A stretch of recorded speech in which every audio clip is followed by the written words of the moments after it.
ಮಗನಾಗಿ ಪ್ರಪಂಚದ ಬೆಳಕನ್ನು ಕಂಡವ ರಾಮ ಎನ್ನುವ ಅಭಿಮಾನದಿಂದ ಇಷ್ಟು ಎತ್ತರಕ್ಕೆ ಬೆಳೆದು ನಿಂತಿದ್ದೇನೆ.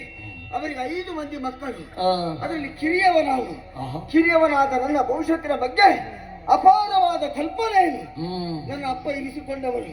ಅದಕ್ಕಾಗಿ ಪ್ರಭು ಪರಮೇಶ್ವರನಲ್ಲೇ ಗುರುವಾಗಿ ಸ್ವೀಕರಿಸಿ ಅವನಿಂದ ವಿದ್ಯೆಯನ್ನು ಕಲಿಬೇಕು. ಅಪ್ಪನಿಂದ ಅಪ್ಪಣೆಯಾಗಿದೆ.